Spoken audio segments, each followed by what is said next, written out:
Welcome to Vow Salon, where members share their professional and personal insights and knowledge. Well, I'm really so excited to be here with my Vow sisters. It's so wonderful to have people as accomplished as this group is, who are so interested in everything that goes into making a great community. I love being part of this group, and I'm particularly happy to be sitting here with Sally Bentley. I'm Jean Hendrickson. I am Director Emeritus for Oklahoma A+ Schools, which is a statewide network of schools that operates really to help schools be more creative in how they teach. So we're going to talk today a bit about the state of education in Oklahoma and really around the world, and particularly look at the role that the arts can play in bringing schools to life. So arts education is really one of my passions, and I think it really points out a lot about what we can do to make our systems work better for all of our kids. And we know, just by picking up a newspaper or listening to anything on television or from our own lives, that education is in trouble in many places, in Oklahoma City, in the state, in our country, and really around the world. There are about 60 million children in the world who don't have any education at all, not even a bad one. So that's huge. But right here at home, we have a very urgent need to address getting better schools. Basically, I think our way of life depends upon it. It always has. It was important for our founding fathers and mothers, and it's equally important for us today to have schools that are worthy of our children. We can look at any research that you'd like to. We can talk about some of the rankings in education. There is one that you may hear about sometimes called PISA, and PISA is a report on that is given by the Program on International Student Achievement, Student Assessment, and it ranks 70 countries, 70 industrialized nations in the world on how they're doing with math, literacy, and science education. They come out about every 3 years. So when you look at PISA rankings, how is the United States doing as compared to the other 70 nations? Because we believe we are best in the world in so many areas. But according to PISA, we're right in the middle of the pack. There are about as many nations scoring better as there are scoring worse than the United States on that measure.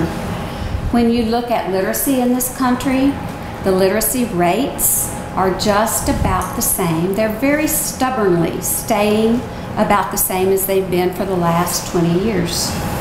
When you look at achievement gaps between our most affluent children's families and those of poverty or color, there is still a very stubborn gap. It goes up and down over time, but basically it's staying at about 20% difference in achievement for our poorer children, as opposed to probably the children of the people in this room. So if that's the case, then it becomes pretty clear that the way we've approached education for about the past 10, 15 years very, very diligently isn't working so well. So narrowing our focus to a math score or a reading score hasn't touched these problems that we know have existed for so many years in our country and really around the world. So I'm interested in knowing what you know about our businesses and what CEOs are saying to us in terms of what they need and if they're getting it. Do you think that businesses are pleased with the products of our public schools? No, they're not. What is it that they want most in their leaders? Would you Would you believe me if I told you that IBM did a survey a couple of years ago asking the top 100 CEOs in our country what that most sought after leadership trait was? And it was creativity. Creativity. That's what they want. Do they want kids out of school who can read and write? Of course. They want people to compute math, but they want problem solvers, people who can work together, who can identify problems that don't yet exist, so perhaps we might avoid them.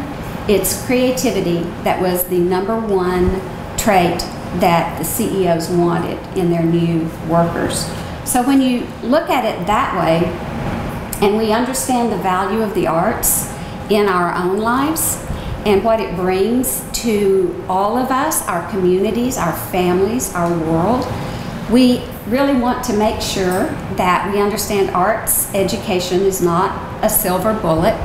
It doesn't fix things, it doesn't fill stomachs, it doesn't make you healthy, but it is a huge contribution to building the kind of workforce and the kind of people that we need to have in our world today if our way of life is going to survive.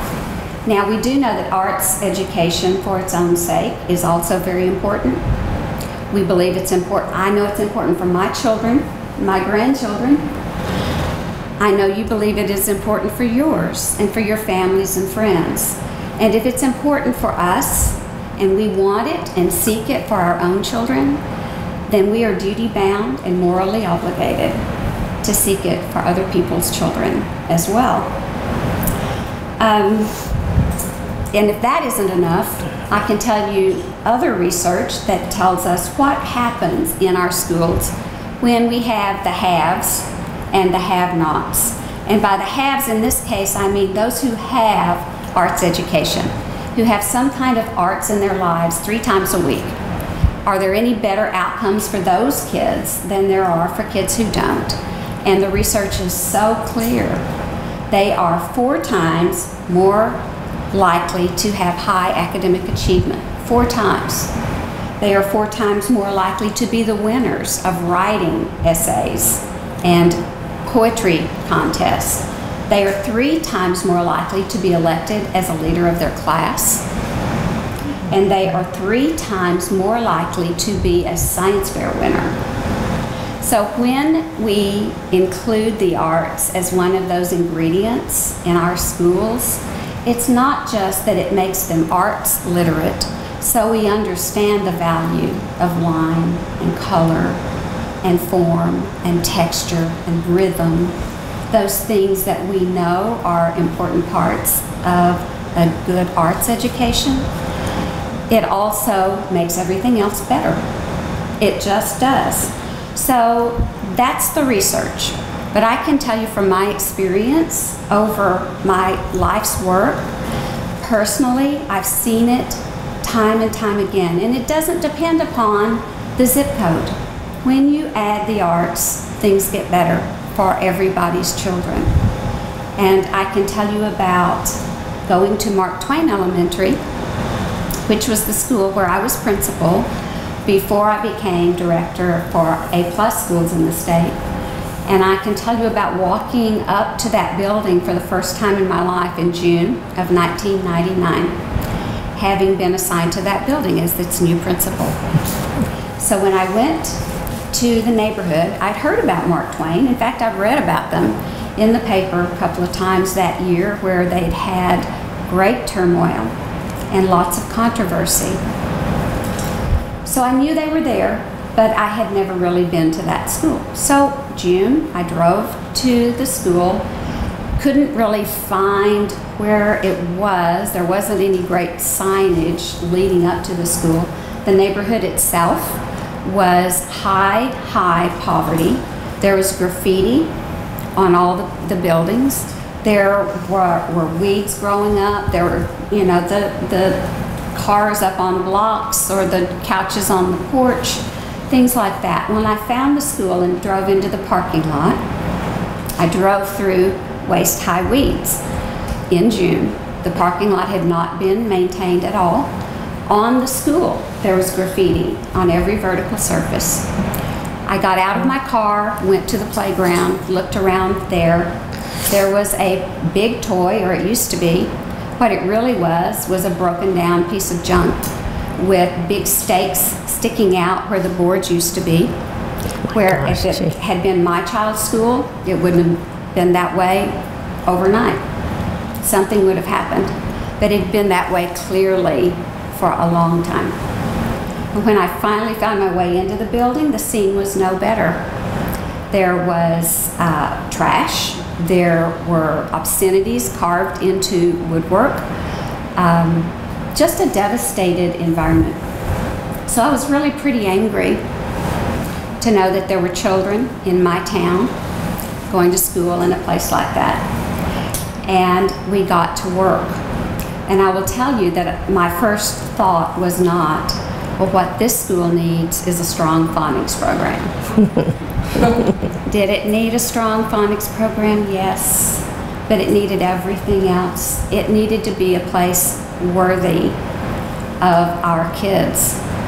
The very first thing I did as a principal was to redirect money so that I used Title I funds for low-income schools, and I doubled the music time and I doubled the art time. And we used that extra time to teach literacy and math skills using the arts.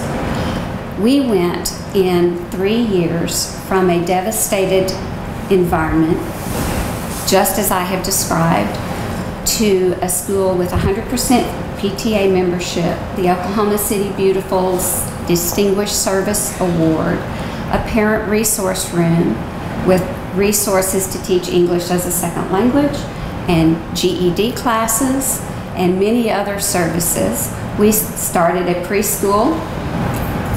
We had a strong music and art program. I can tell you about children who could not speak English, who could play bells and chimes and read music. And one of the most heartfelt informances that we had, we didn't do performances, we did informances, where we just informed people of what we were learning, and we used the arts to do it. So our kids were lined up with their chimes and their bells, and their parents were there, many of them not speaking any English, and those kids played God Bless America with their chimes in a way that had tears in the eyes of every adult in the room. And that was just the start. Did our test scores go up? Yes. But everything else got better. Parents felt welcome. Children felt valued. They had a way to express themselves. They had a way to learn information differently than they'd had before. And that's when I found A-plus schools, which is the framework that helps us sustain that kind of learning. So our 75 schools across the state in A-plus work together to help that to happen. So I want you to think for a moment about your own children. Think of a child that you personally love, and I want you to picture the kind of school you want for that kid. Think about the things you want to have in that school, the kind of experiences you want the child to have, the way the children should interact with the adults and the adults with the children. What does that look like? And as you think about that, I want you to stop and now think about the dreams and the hopes that you have for other people's children. Move beyond our own and into our communities, and let's think about, what do we want? What does business say we need? What do our own values and beliefs tell us we need? What does that child look like? And so what we're going to do next is we're going to create something together. Because when you work in an A-plus environment, you really kind of want to front load the arts onto our conversations and give us something that is artistic to think about and to think through. So what we're going to do is use visual art and we're going to use portraits as the topic of our time together to create. So we know that portraits have certain characteristics. It's truly something to learn about in an art class, right? So what are some of those characteristics? What is a portrait's theme really mainly about? What? The face. The face. Okay. So let's think about a portrait, and we're going to do a found object portrait. And what I'd like for us to do is get in groups of about 3 or 4. So we're going to do what IBM says the leaders want us to do. We're going to collaborate and work together. And we're going to use materials that we can find in our purses or immediately around us without destroying Lissa's house. I can destroy it. Well, we have Betty's phone, so we want all of the information that is out there to be available. Well, not all. All the good information out there to be available. And then she also had this wonderful pen with someone in a yoga position on that. So we want to honor the light that is in them because we all share a light and we want that honored for them. We have the royal color purple that we would love them to understand that no matter what they are, where they are truly royal and truly independent. We have a dash of courage so they can break a barrier. We have a card that is specifically for help because that is something that our society, I feel, has not prioritized, that our children need help. They need it from in prenatal to until our age, until we need it. We need it more often. Until they're 105. Yeah, until they're 105. We want to have clean water and to honor the ecology that they live in. Good nutrition surrounded by trees and verdant things. A pencil for them to be creative. A mirror that they can look into the beauty in themselves. A key as their mouth that they understand that the wisdom and the power of words. And then we have a picture of someone we love. So we want them to be loved and treasured like those that we loved. And this is from Betty. She wants to have some spice in their lives. Right. Awesome. And this, we couldn't figure out what it is, so it's curiosity. So they get to come, and it's shiny, so it's easy for people to come. And then, of course, we want them to have money immediately for needs, and then for someone to prepare them for the rest of their lives. And rosy cheeks. And for rosy joy and happiness. Yes, and health. Lovely. I think it became a little more literal in the sense, you're really good at this. But this is a multicultural person who comes from different backgrounds, who is melding with other people and who is aware of this person. And we put 2 eyes here that are different because we think that this person is going to be aware of, one looks towards, you said. One looks towards the soul and towards the spiritual aspect, and the other is looking outward into the world and how they can how they can fit into the world and what they want, what their dreams are. And also not a tunnel vision, but something that's very open to other people, and so that's the nose. I can't quite put a thing. It is a nose. The mouth is easy to smile, easy to be manipulated. Oh, fantastic. It's not fixed. It's not. It's a work in progress. And of course, she has these peripheral earrings that kind Awesome. of go around That's that don't match, and they are extensions of her personality. And she is about the world, so she wears her clothes that are reflective of, but what would another word be, of embracing the problems of the world and issues and stuff. And then she is carrying all of her baggage over here. Fantastic. And what? Those Oh, are the eyes. Those are the eyes to the what? The eyes. Eyes. The keys So to the it's- kingdom. Yes. Sort of representational and sort of not. That's lovely, actually. I love it. So tell us about this portrait. Okay, well, we felt like that it was important for our student to have good health.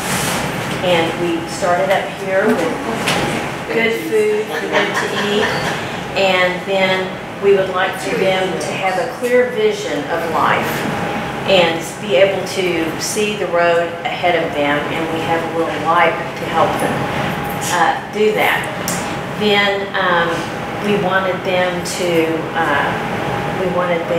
have this for excitement and beauty, and we wanted them to know who they were, and all of their strengths, their weaknesses, and so that they could take their place in the world. And then the phone represents what, Jean? Just technology, the world at your fingertips, the idea. Knowledge. Right. Yeah. Okay, and communication. Right.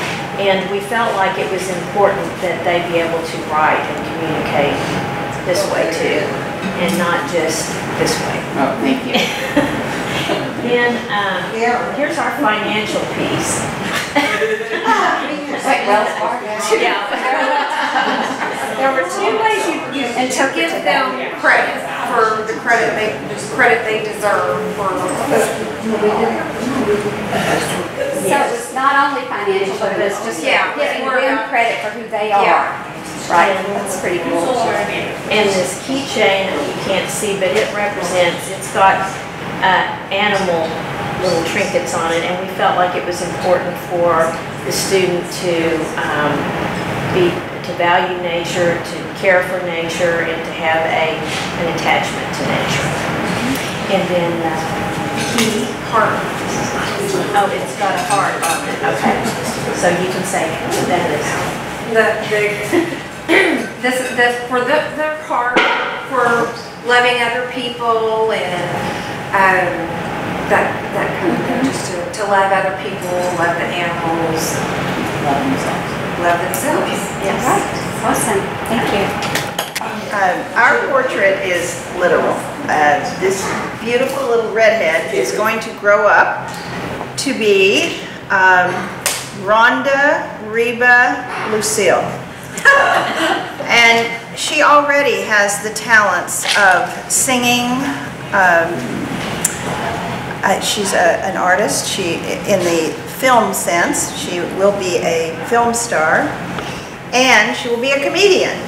And obviously by her looks of already taking the color red and really emphasizing it with her beautiful red lips. She even has red earrings on, and then coordinates it all with the off color of red, which is orange, the complementary orange.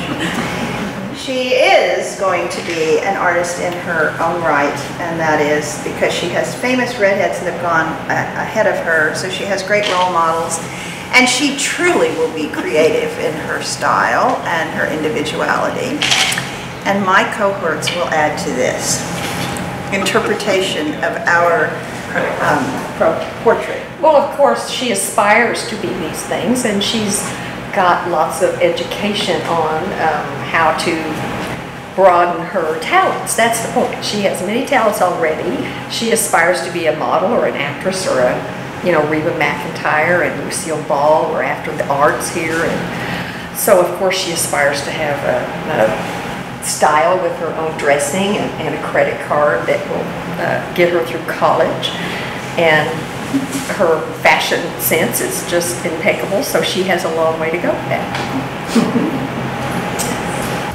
I'm Sally Bentley. I'm a community volunteer, and one of my most favorite things I've ever done is being involved with Harding Fine Arts Academy Charter High School. And the school was a dream of John Belt, and he was largely responsible for recreating the Paseo district. And he was also a huge lover of the arts, and he was actually an artist himself, a drama student, a singer, and he just loved the arts. And so he called me one day and asked me if I would like to be on a committee to explore the idea of creating a fine arts high school in Oklahoma City, in the Harding building. And I was an alumni of Harding. I graduated quite a while ago, and when it was a high school. So he kind of piqued my interest, and we started to meet and talk to people to see what kind of a model we would use for this high school. And we settled on the charter school model because it allowed the most independence from the school district, and we did have the fine arts director of the school district on our committee. And that next summer, I guess, we met Jean. And I'm not sure how that all happened, but it was fortuitous. And we were able to bring in the idea of an arts integrated curriculum that Jean has talked about, and I think it has really been the contributing factor to our success with our students. So it's, you know, and I don't think I'd be here if it hadn't been for Jean, because Jean invited me to come to Val. So it's been a really great, great association. We finally got the school started in 2005, and we started with a 9th grade class of about 85 kids, I think. And the first year was very difficult because we were sharing the building, and we still are, with another high school, Harding Fine Arts Academy, and they had been in the building a couple of years. And so, you know, we had a lot of challenges working together, and I'm happy to say, because of the perseverance of the board, we still are there and getting along much better. But I think, as Jean talked to you about, we created Harding about the time that the school district had let go, I don't know how many art teachers, probably 200 something. And it was in an effort to, you know, balance the budget. And sorry to say, in many environments, you know, the arts are the first things to go because of the focus on the test scores and all the core subjects. So, you know, it just brought home to us how important the arts are in education. So, anyway, over the years, we've grown to be a high school with all 4 grades, 9th, 10th, 11th, and 12th. And it's just been so much more, I mean, so gratifying.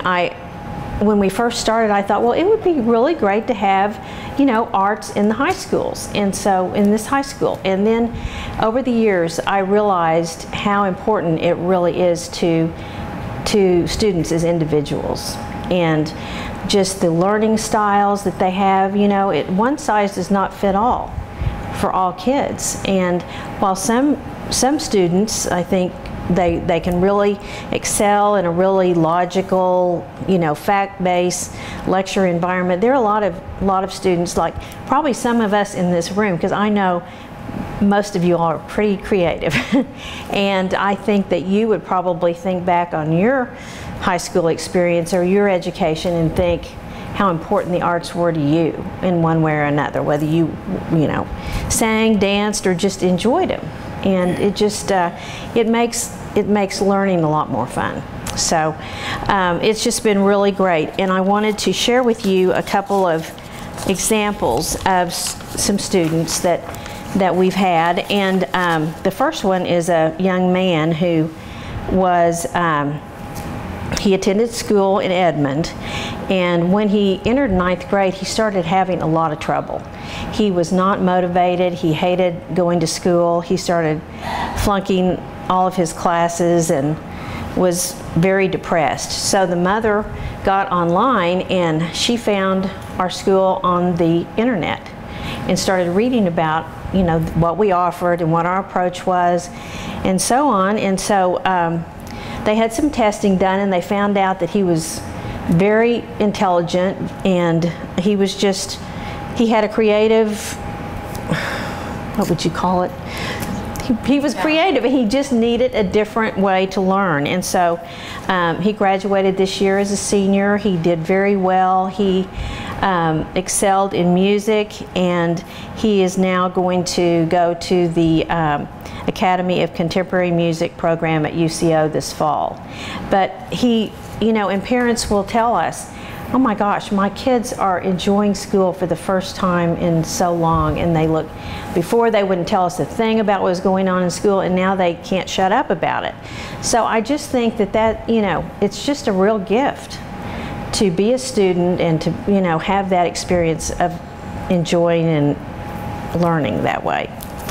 And another student who also graduated this year, she had a very unfortunate life, but she had a drive to succeed. And she lost her mother when she was a sophomore, and her dad left. And she ended up living with her grandmother, which was a blessing. But throughout her time at Harding, she maintained, she was on the honor roll every single year. She had a 4-point average, and she excelled in music, in guitar particularly, and she was a finalist for one of the free ride, the KOCO free ride scholarships.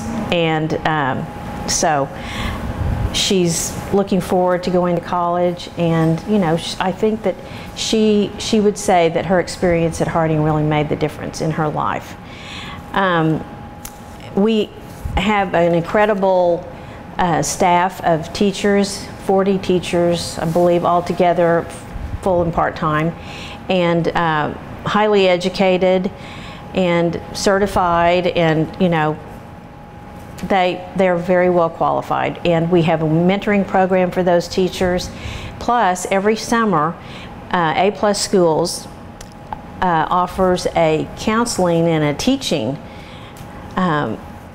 time where we have all of our new teachers come, particularly, and then those that have also been working at our school, and they get new lessons, new ways of looking at things, and just motivation and support. And anytime we have a problem that, you know, a teacher she's having a problem, we've got A+ Schools to help us.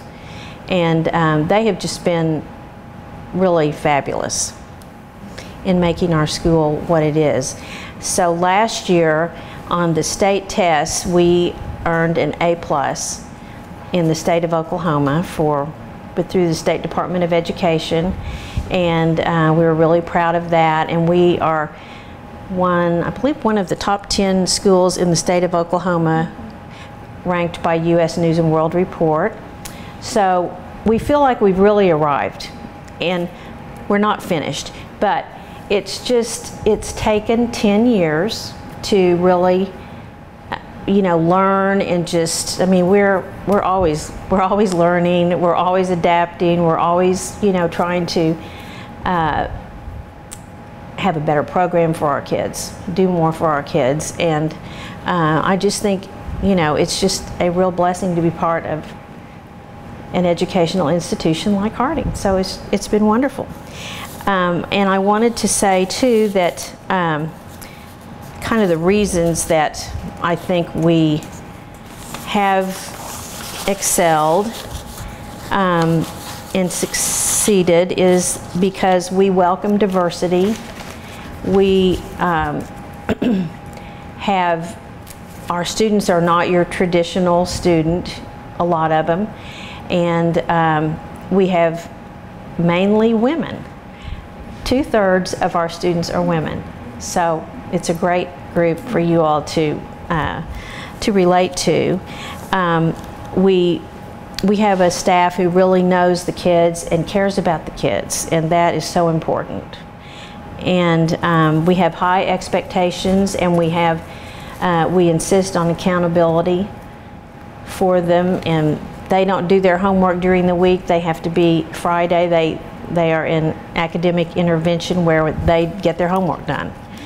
So we're not letting them just, make a decision they're not going to study. That's not how it is. But anyway, I really am excited that Val knows more about that school and has supported our school, and we appreciate it so much. And in fact, we are going to offer a scholarship and mentoring for at least 1 and maybe 2 students at Harding this next year. So I look forward to that whole process, and I know it'll be very beneficial for everybody.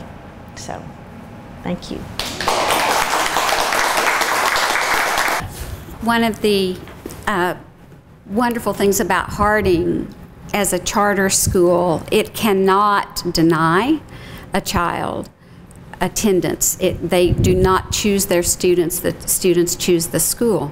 So the only way you would be turned away from Harding is if we were at the max in enrollment. And I get to be on the board with Sally, so it's been a wonderful experience through the years to see that grow. But you do not have to have a specialty, an art specialty, to be a Harding Fine Arts Academy student. We do expect you over the course of 4 years to develop a specialty, an area of interest in the arts, but you can come with no arts experience but a sincere desire to have an arts component, and you can be admitted. So we've got lots of kids who, because their circumstances have not allowed them to have art lessons or music lessons, they come in the door wishing they could have taken piano lessons, and so they get to do that there and then flourish. So it is an open, free, public high school that is a charter. And it is, if we get to the limit in terms of what our enrollment is, then it's chosen by lottery. What are the class sizes, the grade sizes? We have, our freshman class is about 100 students. And I think we have about 80 in each of the other grades. That's what we're projected for next year. Is your maximum around 100? Our maximum number for the whole school is 500, but we really, right now, we don't have the space to do that, so we could probably fit in about 400. Yeah. Are they sharing still with the building? Yes, we're still sharing with Harding Charter Prep. It's always a possibility. I mean, that it is always in flux. Both schools are popular schools and well-supported schools. So if both continue to grow, then it is possible that there'll be a time when there'll be a change. But for next year, we're right where we are, and everybody knows it, and it was John Belt's dream that Harding become a fine arts high school. And it's so marvelous that he lived to see that dream come true. And he was so pleased to know that that happened because of support of people in the community, and Sally saying yes at a time when it was really important to draw the community support to the school. So one of the things I'd like to see is that kind of support come to every community, so that it's not just one high school that can have those kinds of opportunities for children, but that ultimately every school has the resources that it needs. Maybe the arts look different in one community from another, but they should be present and supported and part of the way that school operates. What's the best way if you're listening to this and you're at a school that doesn't have art anymore? What are the steps you need to take to incorporate art back into that school? So that question of what do you do to get the arts back into schools is such a good one. I always, because I was a principal, so my first bit of advice is always go to see the principal and explain to that person that you have an expectation that the arts are part of the school. And go armed with some research. Go in and tell them what the Americans for the Arts have accumulated in terms of outcomes for schools that do have the arts. Demand that the arts stay on the table as tools for teaching. We need them. They are ways kids learn. It's how we have expressed ourselves as human beings since there were human beings. So to take them off the table is not only foolhardy and kind of ill-considered, I think it's immoral and unethical. So they need to be part of a public school, every school in every community. I would start with the principal, make friends with your school board members and your legislators so that we have a team of people collaborating like we're supposed to so that schools get better and that they contain the arts within the school.